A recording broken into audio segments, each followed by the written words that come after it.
महिलाओं के बारे में क्या क्या समस्या या मुद्दे, जो मुद्दे के प्रश्न हैं और उन पर कौन से हल निकाल सकते हैं, इसके लिए आप 10 महिला और 10 पुरुषों से मुलाकात करेंगे, बातचीत करेंगे, उनका इंटरव्यू जैसा लेंगे। ठीक है, वो कीजिए और सर्वेक्षण करके विस्तार से लिखे। आपकी लिंग भेद की अभी ट्रेनिंग हुई है ना, उस ट्रेनिंग के आधार पर आपकी कुछ समझ बनी है, तो आप अपने जब कार्य क्षेत्र में जाएंगे तो 10 महिला और 10 पुरुषों के साथ में उसको लेकर बातचीत करेंगे आप, और फिर क्या वो बातचीत से निकलता है इंटरव्यू से, उसको आप एक रिपोर्ट के रूप में लिखेंगे। उसके बाद है दूसरा, नेतृत्व विकास कार्यक्रम में सहभागी होने से पहले आपकी लिंग भेद को, जो जेंडर है, उसको लेकर आप में के बारे में आप क्या समझ, सोच और राय रखते थे, राय थी आपकी, मतलब यहाँ आए थे उससे पहले आपकी लिंग भेद को लेकर एक अलग तरह की सोच थी, नहीं थी? ट्रांसजेंडर तो भिन्न तो अपनी उसमें गिनती में नहीं आ रहा था। ठीक है, तो जो आपकी पहले की सोच थी वो, उसमें कौन सी बातें आपको बदलनी चाहिए ऐसे आपको लग रहा है और क्यों बदलनी चाहिए? आप जो सोच लेकर आए थे और अब आपकी जो सोच बनी है, पहले वाली सोच को भी लिखना है, और अब जो सोच बनी है वो क्या बनी है, उसमें आपको क्या बदलना ऐसा लग रहा है और क्यों बदलना चाहिए, वो बदलाव आप कैसे करेंगे? वो बदलाव जो भी, चाहे छोटा सा अपने घर से हो या खुद से हो, उस बदलाव को आप कैसे करेंगे वो भी आपको लिखना है। तीसरा है, लिंग भेद और सामाजिक विषमता के तहत आप स्वयं एवं परिवार में क्या बदलाव करेंगे, लिखे। यानी कि जो जेंडर, जो लिंग भेद को लेकर और सामाजिक विषमता है उसके तहत आप खुद में, सबसे पहले तो हम खुद से शुरुआत करेंगे, हम भी तो भेद करते थे, तो वो पहले खुद में हम क्या करेंगे बदलाव, और फिर परिवार में क्या बदलाव करेंगे उसके बारे में आपको लिखना है। फिर है वोल्गा से गंगा, दीपक सर ने नाम लिया था ना किताब का, जिसमें उन्होंने बताया था कि पहले के टाइम में कोई संबंध नहीं हुआ करते थे, माँ जिसको जन्म देती है, जिसको जन्म दिया है उसी के साथ संबंध बनाती है, तो इस तरह का फिर बाद में लिखा उन लोगों ने कि उस समय संबंधों का या रिश्तों का कोई भेद नहीं था, कोई भी किसी के साथ रह लेता था, या और भी बहुत सारी चीज होंगे। तो वोल्गा से गंगा, वो किताब आप लोगों को खरीदनी है और उसको पढ़ना है। ठीक है, ये सबके लिए इस बुक को पहले ढूंढना, आप लोग कोशिश करना, और फिर जयपुर के कुछ साथियों ने ले भी लिया, आप आपस में बात भी कर सकते हैं, और फिर वो किताब ले और फिर आप पढ़े, उस किताब से समझ बनाए। आपके आसपास तृतीयपंथी, जिनको अपन भिन्न भी बोलते हैं, तृतीयपंथी भी बोलते हैं या ट्रांसजेंडर बोलते हैं, ऐसे लोगों के पास जाकर उनसे बातचीत करें और उनकी समस्याओं को जाने।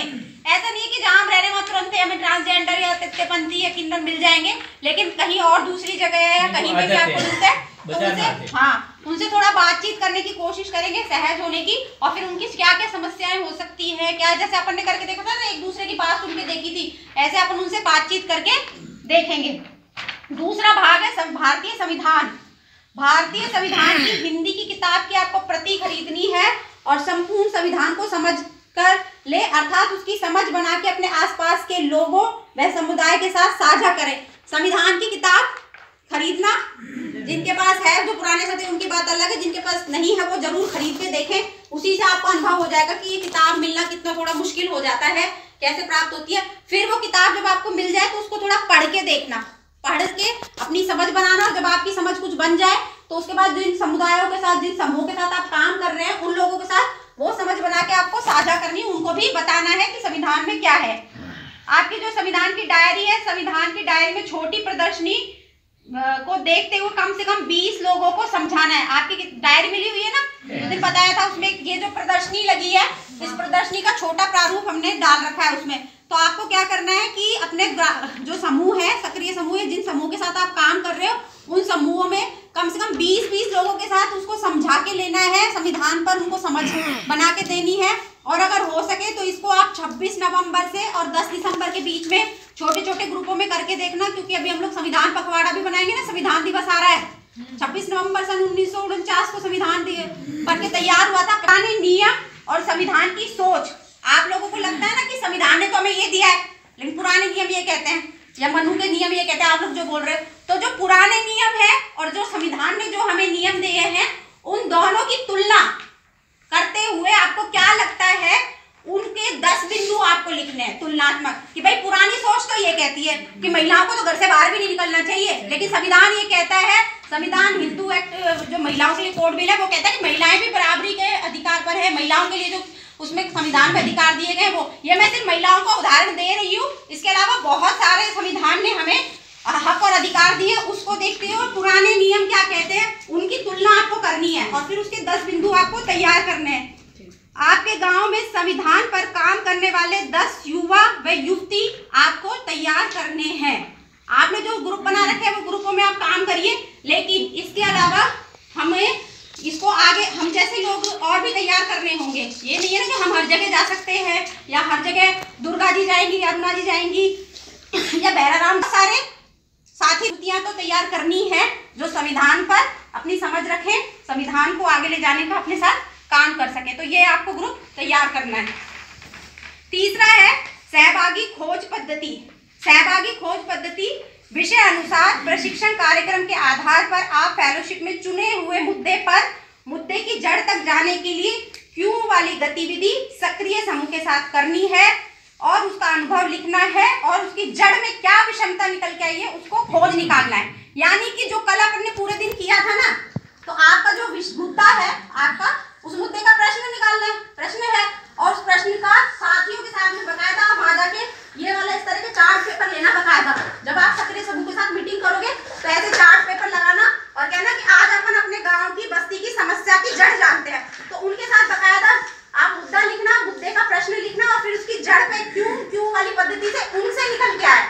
मतलब जो गतिविधि अपन लोग कर रहे थे वो अपन को अपने सक्रिय समूह के साथियों के साथ गांव में जाके करनी है और फिर उसकी जो जड़ निकल के आई है वो उनके साथ साझा करनी है और वो आपको लिखनी है। और जब आप ये सब क्यों वाली पद्धति लोगों के साथ कर रहे थे तो अगर कल का देखे तो अपने सबका दिमाग घूम गया था ना, नहीं समझ में आ रहा था यार हम इतने दिन से काम कर रहे, जड़ नहीं निकाल पा रहे हम कर क्या। तो वो लोगों के साथ जब आप करोगे तो क्या अनुभव आपको लगेंगे, तुरंत जड़ पकड़ में आ गए, लोग समझ नहीं रहे, तो वो अनुभव होंगे ना, वो अनुभव आपको इसमें लिखने हैं। ठीक है।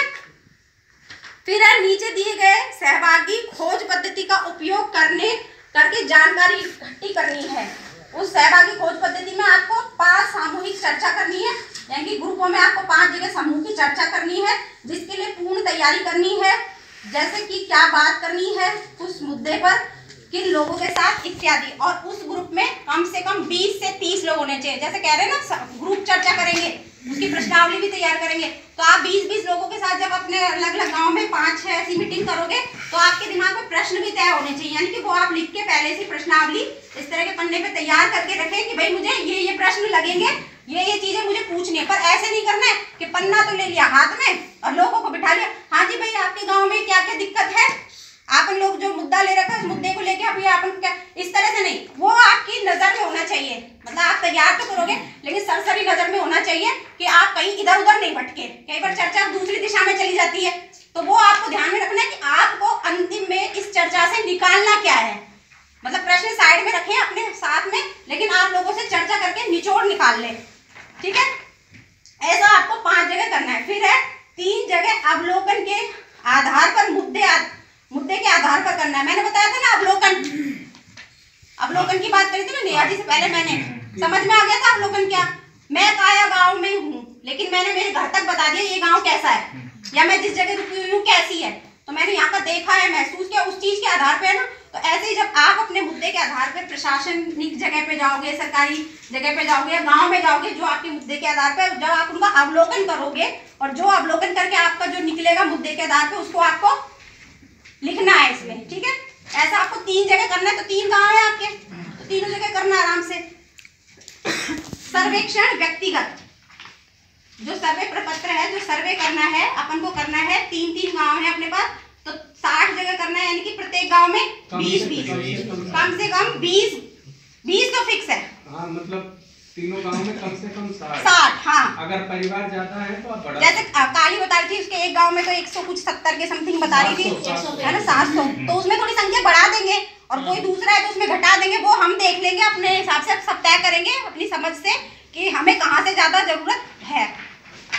लेकिन 60 से कम नहीं करने, 60 से कम नहीं होने चाहिए। इकट्ठा की गई जानकारी का विश्लेषण व आंकड़े, पूरे खोज का सविस्तार रिपोर्ट तैयार करेंगे। इसको पूरा करने में मेंटोर संस्था प्रधान की मदद लेकर पूर्ण करेंगे। यानी कि जो सारा हम लोगों से प्रश्नावली करके जो हम जानकारी इकट्ठा करेंगे, सर्वे करके इकट्ठा करेंगे, अवलोकन के आधार पे जो भी इकट्ठा होगा, और फिर जो सारी आपको बताई थी ना रिपोर्ट करना, वो अच्छे से सारा इकट्ठा करके क्या निकला उसकी एक अच्छी सी रिपोर्ट तैयार करेंगे। और इस रिपोर्ट को बनाने में आप अपने मेंटोर का पूरा सहयोग लेंगे। संस्था